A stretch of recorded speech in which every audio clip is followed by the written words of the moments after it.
Like many sci-fi films set near an anthropocentric future that have thematic discussions on the isolation nurtured in distant space, the identity crisis raised among clones, the depiction of artificial machines, and their intellectual consciousness, Duncan Jones' Moon also poses the dire question of what makes a human being, in contrast to a robot AI or an artificial being.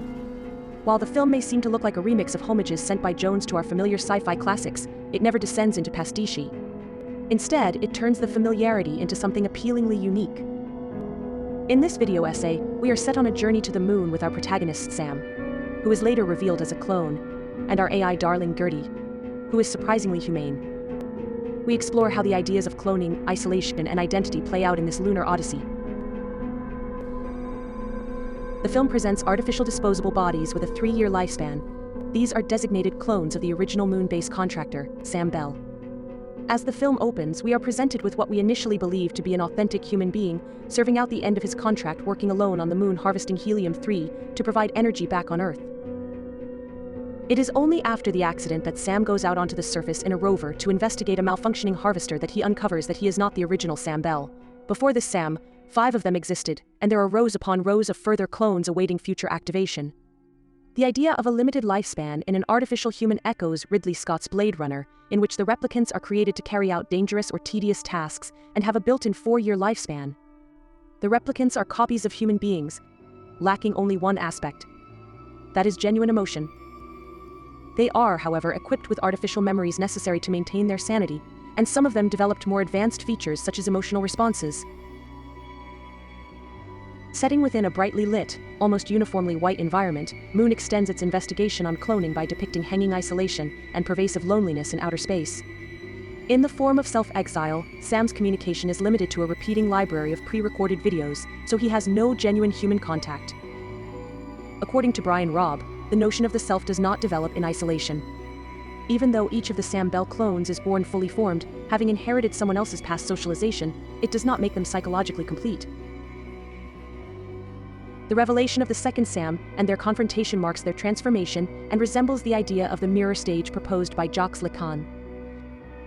They began to change together in unexpected ways after being faced with their true selves. Their interactions gradually shift from a tit-for-tat battle to mutual empathy towards one another, as well as for their absent wife and child left behind on Earth. At the root of humanity, both Blade Runner and Moon argue is empathy, a sympathetic feeling toward other human beings. In this respect, the Sam Bell clones are true copies of the original Sam Bell, believing that their emotions are real. Moreover, the film argues that what makes us human is the totality of our memories and experiences. Across each 3-year lifespan, each clone accrues additional new, individually diverse memories, thus differentiating among each other. In this sense, the identity can be created or recreated but can never be consistently maintained. Each iteration of Sam Bell will deviate from those that came before, and those that come after. Now, 2 decades into the 21st century, human cloning, defined as producing genetically identical copies of an organism, appears to be technically possible but ethically questionable. To understand why it is problematic, we can look at the scenario posed by Lunar Industries, which resorted to producing clones to solve human problems. The corporation makes a lot of effort to maintain the illusion that Sam is an independent human, complete with a young family back on Earth. They also keep the fiction that live real-time contact with Earth is impossible due to satellite malfunction, hence the need for pre-recorded communications. Meanwhile, it is indicated from the ending that the broader population of Earth, happily using the energy produced by the helium-3 mined on the moon, are unaware of the sacrifice being repeatedly made by the Sam Bell clones. All of this could be argued to be a form of extreme psychological and physical torture. Interestingly, Sam Bell's artificially cloned human body is where various discourses on humanity and human rights roll out. The world of work, in the future envisioned on Moon, has been separated from the capabilities of the human body. There is no need for a corporeal human to run the risk of living and working on the moon when a seemingly endless supply of Sam Bell clones can do it instead. Sam is a representative of the inevitable dehumanization of global capitalism. He is depicted as a minor working stiff with giant machines that dwarf his human figure in the lonely lunar landscape. He may believe in individuality, but in reality he is just a piece of biological machinery and a disposable asset from his employer. It is an effective metaphor for the contemporary dehumanization of the world of work under the age of digitalization and globalization, where people are labeled human resources or work units and are set to perform specific jobs and fulfill the capitalist dream of production with little labor force. Now, let's focus on the other artificial entity involved in this film, Gertie, the robotic assistant supplied to help Sam Bell maintain the base. Seeing its look, the character that Gertie most immediately calls to mind is the much more malevolent HAL 9000 of 2001, A Space Odyssey. They share a similar name, speak in a distant, calm male voice, have an extent of personification, and more importantly, interact intricately with the male protagonists in both stories. Though they are similar initially, Hal and Gertie's development diverges as the film progresses. Gertie has total control over Sam's environment, and the fear generated in the audience is that the film might put man against machine in a battle for survival. Instead, the opposite happens. Gertie follows through on its prime directive to protect Sam, no matter how many of them there are.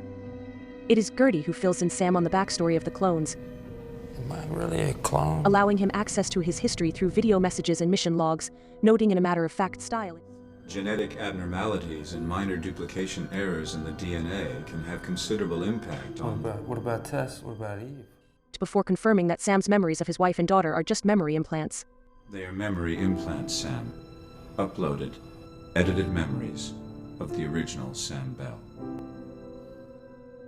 When sending Sam 2 back to Earth, it is Gertie who volunteers an obvious flaw in the plan hatched by the two Sams. If anyone were to check my memory cache, it would put you in considerable danger. According to Robin Stott, Gertie is significant in being the rare embodiment of a non-hostile, not-so-aggressive AI in a sci-fi film. The fact that these intelligent, self-aware computers lack a cohesive, visible body and are often seen to be omniscient through multiple deployed camera eyes always seems to inspire discomfort, or even paranoia. Unlike many, we're never given Gertie's point of view. It appears as an object of the computing system.